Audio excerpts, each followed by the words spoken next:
To make a persuasive argument in business, your communication has to be concise and informative so that your consumer can make the most informed decision possible. And according to my friends over at Grammarly, communication and its effectiveness has never been more a part of the secret sauce to success than now. Grammarly says that 88% of the time we spend our work week communicating with one another. 19 hours of your work week are dedicated to writing tasks specifically. And finally, 84% of leaders are communicating in more channels than ever before. My friends, this should not come as a surprise to my friend Kristin Spencer. As the owner and lead writer at Literary Symmetry, she helps business professionals increase their impact and income with the power of value-based marketing. Inside the walls of the company, they ask one simple question. Are you tired of guessing when it comes to the words you use and the skills your organization promotes? If you answered yes, then having a conversation with Kristin and her staff is vitally important because they know that stories alone will not be enough. That's precisely why they dig deep to understand their client offers and their purchasers' needs, and how the power of stories can be used strategically to mirror the emotions purchasers have using the unique power of emotional imagery. And Spencer joined me this week to tell me how we can all improve our communication through emotions, storytelling, and improved relationships with understanding exactly what our purchasers are demanding from us as business owners. I'm Kevin McShann. Let's have this conversation.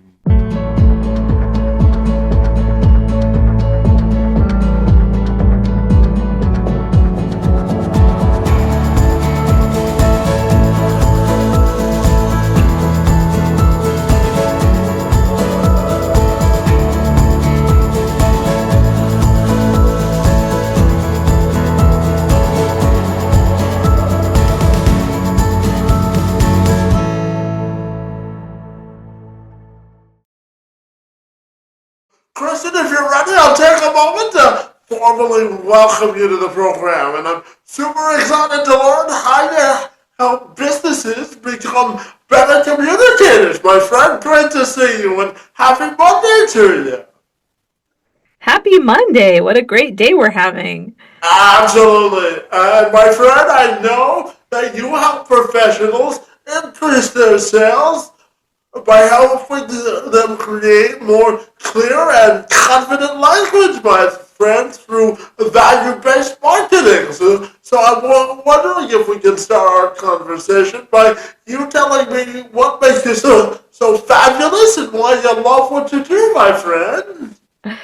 Well, I am a book person. I have always been a book person. And as I navigated my way through life, stories have really helped me understand things that are more difficult for me. I have a math learning disability, dyscalculia, and I didn't realize that until I was in college. So, in the meantime, I used words to help me learn things, and that gave me an understanding of how words could be used in formulaic ways. And I've been able to apply that to businesses through sales psychology. So I took my weakness and turned it into my superpower. Well, that's what life is all about, right? Internal motivation is how we get through lives and their challenges, right? Definitely. Yeah. Absolutely. Now, I know that your company, Literary Symmetry, demonstrates that strategically using a story is how you can generate more sales, my friend. So I'm wondering if you can tell me why reflecting on emotions and the way purchasers think help us to increase more sales. What are your thoughts there? What I've seen is that using stories alone is not going to help. There are lots of marketing firms that do that, and they're not pointing the story towards something. And if we can use the power of emotion in our stories, we're going to be able to help other people who need us see that we've been where they are before. We're proving to them that we understand the kind of help that they need. And the best way to do that is through emotion, but also giving them imagery inside a story that lets them remember who we are, because the world is full of a lot of noise and we need to give them those moments to hang on to when we're talking about who we are, what our experiences have been, and how we can help. Yeah, absolutely. So, Kristin, tell me, what do you think is the key to writing with more confidence and clarity in business, my friend? That leaves a lasting impact, but can also increase sales. So, how could we burn the candle at both ends, so to speak, in your opinion? I think we need to be really cognizant of our purchaser. We need to know from their perspective what our skills look like and which skills that they're most willing to pay for. And if we write for those things, we're going to see a boost in sales. We're going to see an increase in our reputations, and that's what creates a lasting impact. Yeah, absolutely. And Kristen, just out of personal curiosity, I'm curious, where does your personal style come from, my friend? Because you seem like a festive person. So where does your sense of adventure in terms of style come from?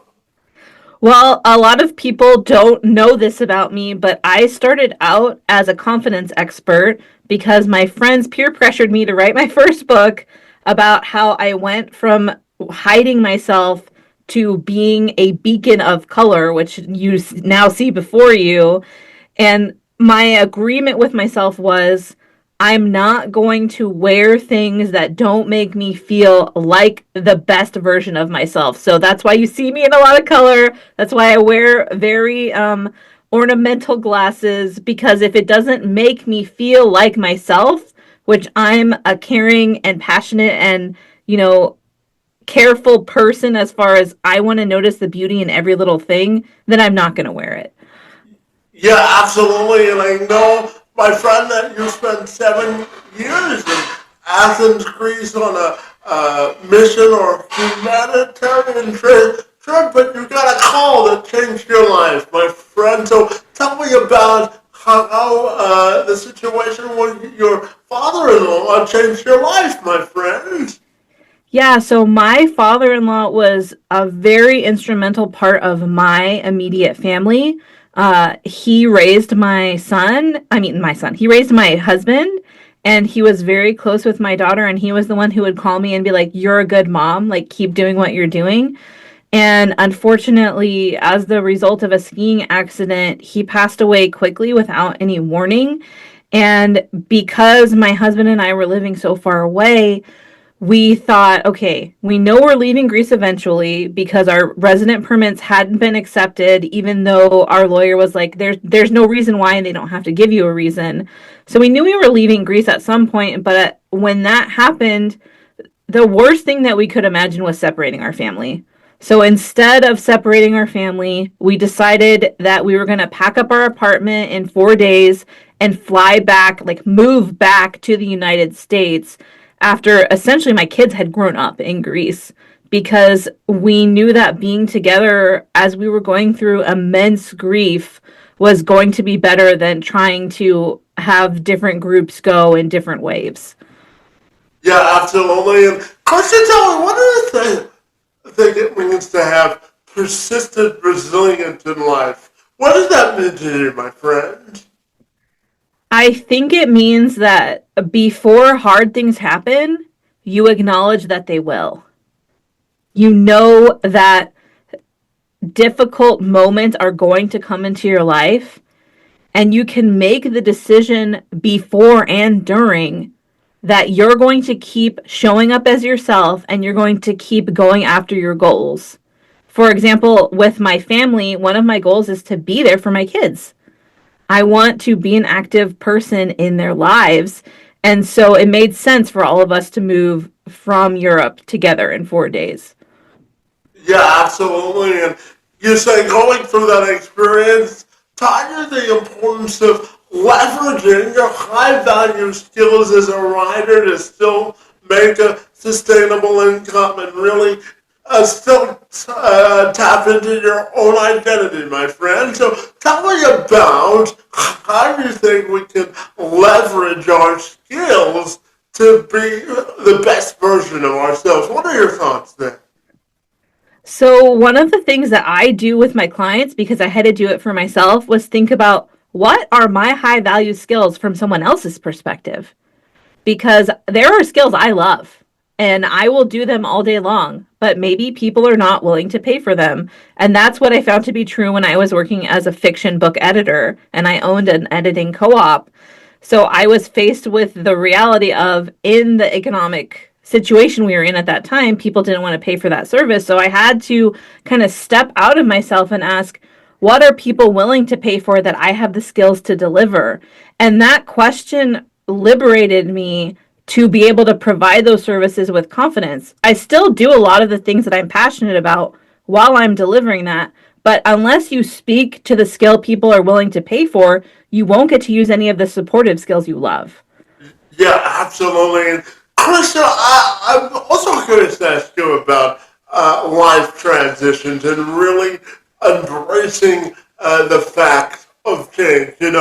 I'll use myself as an example. So my brother, about 3.5 years ago, moved to Missouri, and my family is from Canada. So we moved to Missouri because he got a job as an assistant professor of sports psychology at Missouri State University. And he'd grown up in Canada all of his life, and his wife was somewhat hesitant to move. And I said, so the rallying cry we came up with in our family is embracing new adventures. So tell me about the process from your perspective of embracing new adventures and how that can help when we're going through life transitions.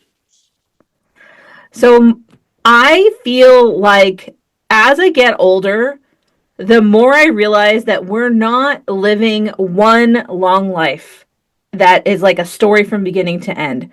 We're living in chapters. And the chapter can change the subject of what the character is going through. The plot points can change.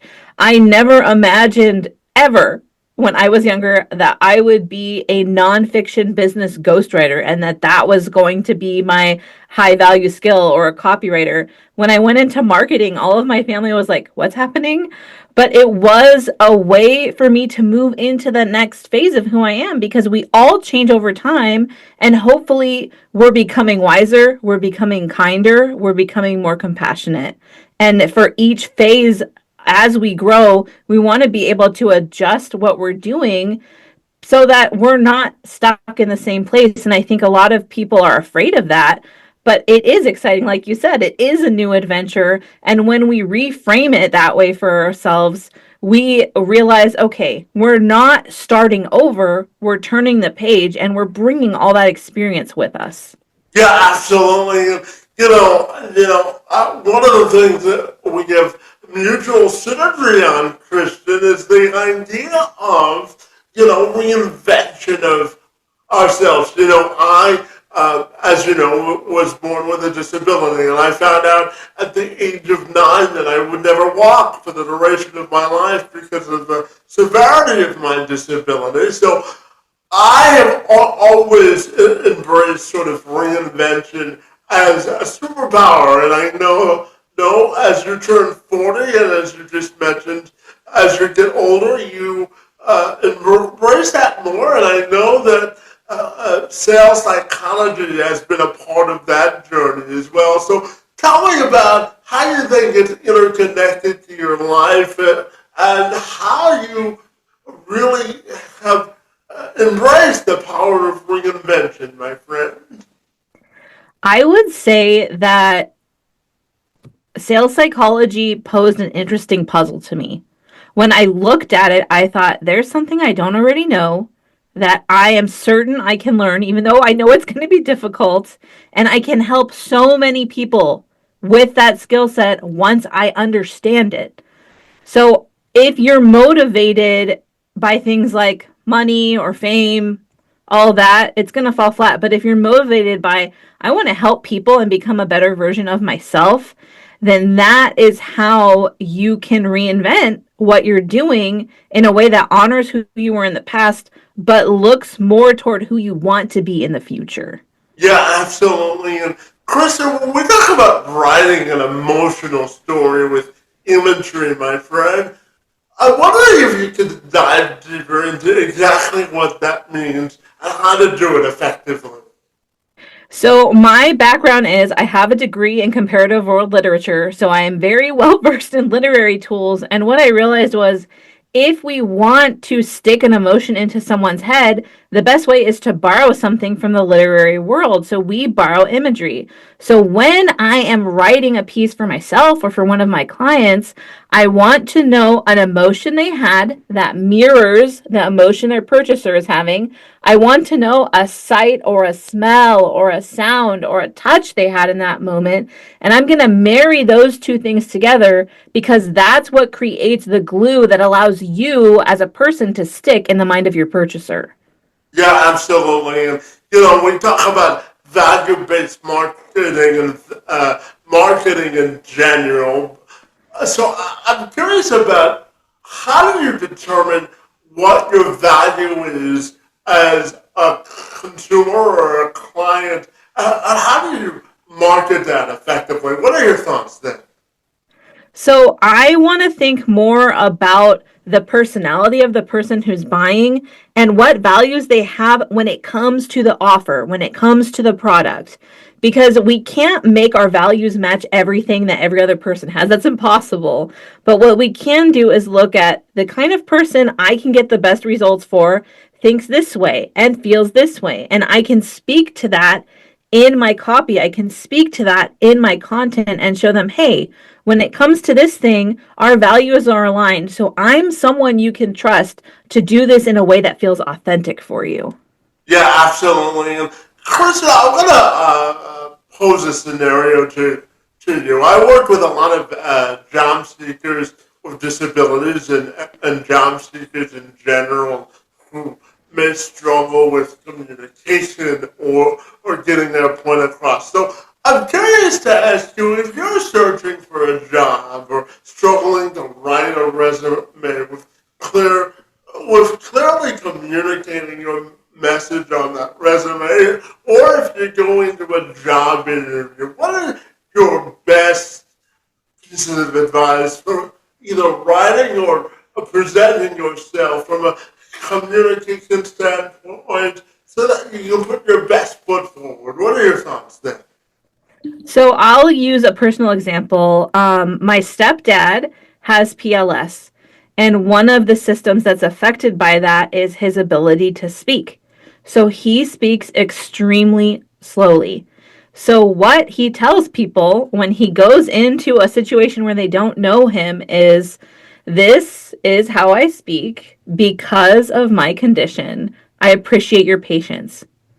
That clears up so much for them in the beginning. So if you just let them know, hey, this is my situation, this is why my situation is happening, they're going to increase their patience, and that's going to decrease your anxiety because now you're not feeling like their expectations for you are unrealistic for your condition, for the way that you're able to communicate. So I think that honesty and transparency help a lot with communication because it brings down the level of expectation that we put on ourselves. Yeah, and Kristen, I'm curious to ask you about, the evolution of artificial intelligence and tools like Gemini for Google Workspace, which I don't need to tell you how people and marketers better communicate in various ways. So I'm curious, how helpful do you think these tools are, and how efficient do you think they can help make the communication process moving forward? I think that they can be powerful tools, but they're not meant to replace communication. So if I'm working with one of these tools, which I have tested all of them, I would say ChatGPT is probably the most efficient as far as what it can do communication wise. But if I'm using it, I have a very specific thing I want it to do with a prompt, and then I'm going to edit whatever comes out of it. I don't trust AI to simulate my voice well because that's even difficult for other people to do. Right, so I'm a ghostwriter. That is one of my most high value skills. That's my high ticket skill is I can emulate the way other people sound when I'm writing. But there are not a lot of people who can do that, which is why it's expensive. So I don't think it's fair for us to assume that AI will be able to do that as well. So yes, as a generative idea tool, use it, but make sure you're editing, make sure you're putting things into your unique voice. Yeah, absolutely. And when we when we look at the workspace, Kristen, our friends over at Grammarly tell us that we spend 88% of our workday communicating, and 19 hours a day working on writing tasks, my friend. So I wonder your thoughts on those findings, and also, how do you think we can be better communicators at work? What are your thoughts there? Yeah, so I actually have a whole program called communication based growth where I go into organizations and help them with this. And one of the first concepts that I teach them is that they should be listening to understand instead of listening to respond. If they're listening to understand the other person, they're going to have much more efficient communication. And they can also do check ins where they're like, I heard this. Was that right? Those simple questions alleviate so much of the miscommunications that end up in that 19 hours of writing or all of those conversations that have to happen throughout the day. So we kind of have to go back to the foundation and ask ourselves, how can I make this work better for everyone around me by shaping the way that I think through communication? Yeah, and Christian, one of the things I wanted to talk to you about is the power of speech through communication. As you know, I give speeches for a living. And what you may not know is when I was younger, I spent years in speech therapy because my T's and L's sort of jumbled together when they were in the same word or in the same sentence. And sometimes, as a result of my disability, my words don't always catch up to how fast my brain wants them to get out. And, I wanted to ask you about emotional courage when it comes to like speech writing or communicating in general, because it takes a lot for people to put themselves out there. So I'm curious to ask you about how we can use emotions as a superpower to encourage us to put ourselves out there. What are your thoughts there? One of the things that I always think about, and I still get butterflies in my stomach before speeches or teaching a workshop, is that if I leave these people without this information, are they going to be able to see the results they want? So I frame it for myself in the way where I'm thinking of them first and my fears second. And that really helps me break through those feelings of anxiousness or nervousness because, like you're saying, no one is going to be perfect. There aren't any perfect people around that I know. So I encourage all of us to think about What is your audience going to be missing if you don't have that courageous attitude to show up as your authentic self and give them the message that you've prepared? Yeah, and Christian, I'm curious for anyone wanting sort of a granular definition of value-based marketing, whether it be marketing to their kids or marketing at work or marketing a product. What are the core principles that you think people need to know about value-based marketing?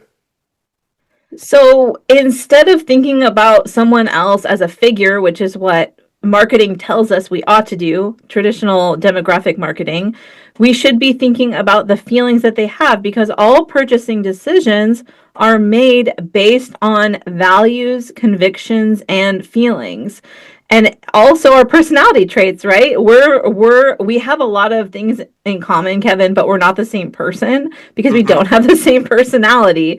So when we think about humans as opposed to a dollar bill, we're going to see better results. Yeah, absolutely. And Christian, what do you think it means to infuse inclusivity into marketing? I think it means we need to invite people into the room who aren't already there.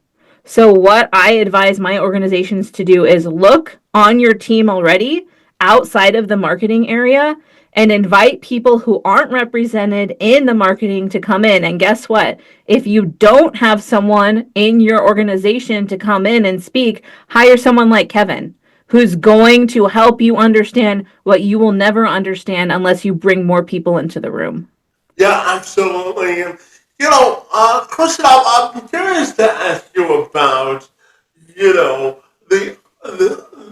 your best definition of what it means to have aspirational hope in life. Because, life is about, for me anyway, about moving the needle of progress from a societal perspective forward. So, what's your best definition of having aspirational hope in life? What are your thoughts there?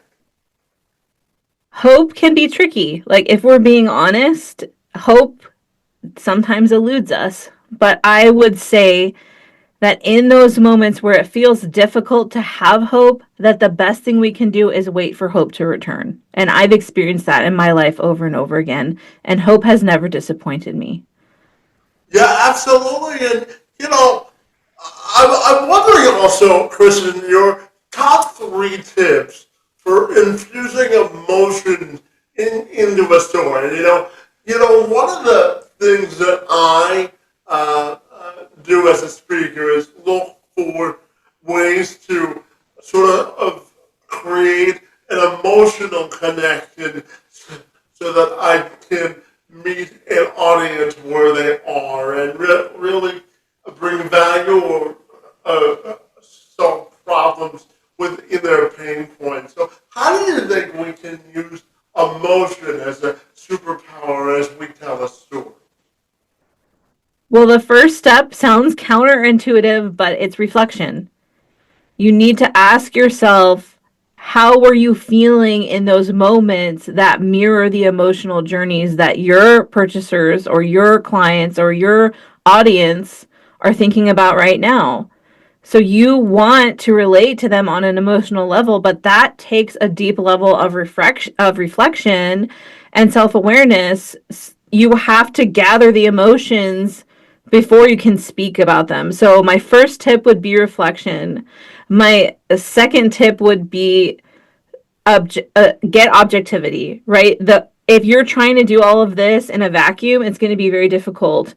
If you can talk through your emotions with a trusted friend who understands your audience, that's going to make a big difference.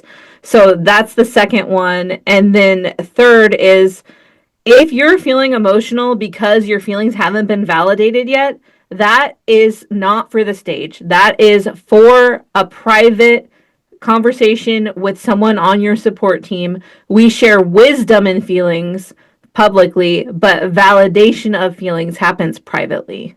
Yeah, absolutely. And Kristen, I'm a big believer in the power of self-reflection and really finding, our own standard of internal motivation, my friend. So I'm curious to ask you from a personal perspective, what are your three non-negotiables or things that you're not willing to compromise on when it comes to your personal happiness? What are your thoughts there? So I really appreciate transparency and authenticity in my personal life and in my personal relationships. And I also want to emphasize kindness. There are so many moments in life where we can choose to be mean, and it takes the same effort to be kind. And that kindness might just make someone else's day. And it definitely makes you feel better when you're kind to other people. And then the third one is I want to be honest about how my time is spent, whether that's professionally or personally. There are different priorities that I have, and a lot of people want my professional time. And so I kind of have to battle to keep it to where I'm investing in things that fill me up as well. So those I would say those are my three non-negotiables, and everyone in my family definitely knows them. Yeah, absolutely.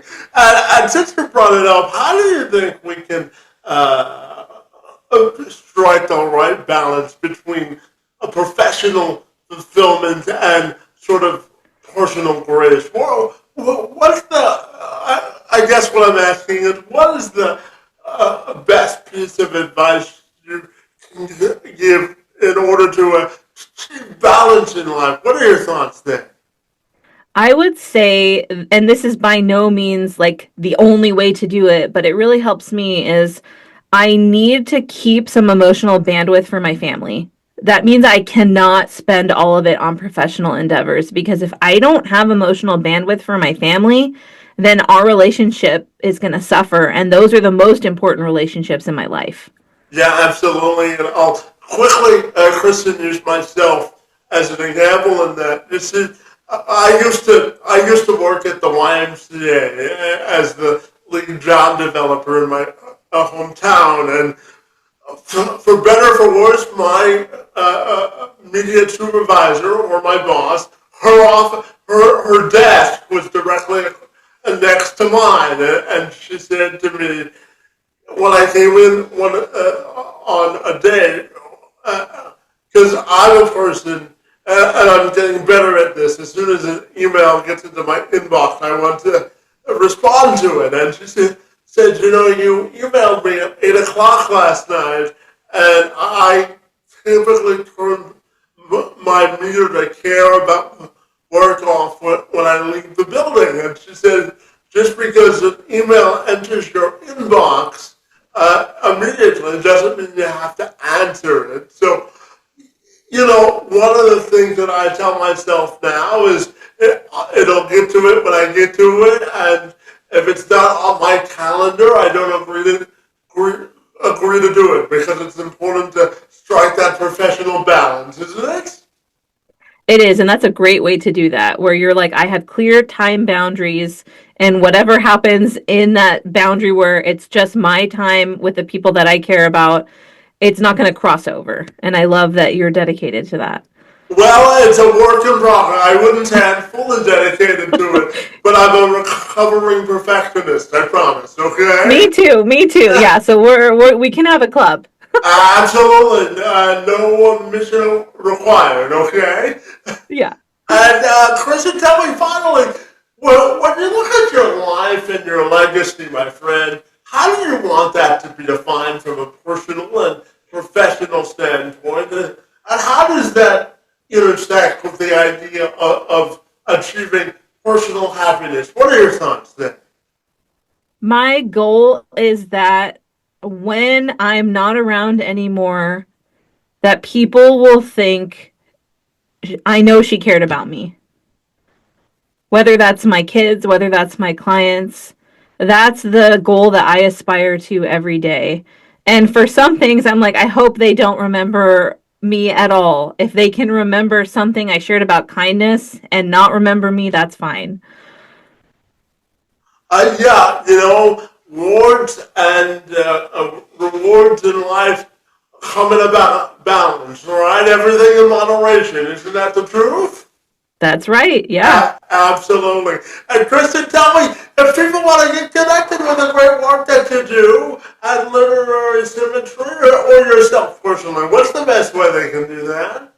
Well, I hang out a lot on LinkedIn. So Kristin.N or Kristin N. Spencer, that's me. I'm the only one with the N in there. And if you want to learn more about how literary symmetry works, you can go to litsym.com, litsym.com, and there's a lot of fun information on there for you. Fabulous. Well, Kristin, as you know, I'm a highly energetic and personable person, and I really enjoyed your zest for life and the work that you do throughout our conversation today, my friend. I want to wish you a good Monday and all the very best in your current and future endeavors, and I look forward to staying connected, my friend, and I want to thank you for engaging in conversation. This has been a blast, my friend. Thank you so much, Kevin, and thanks all to your listeners who I know are amazing.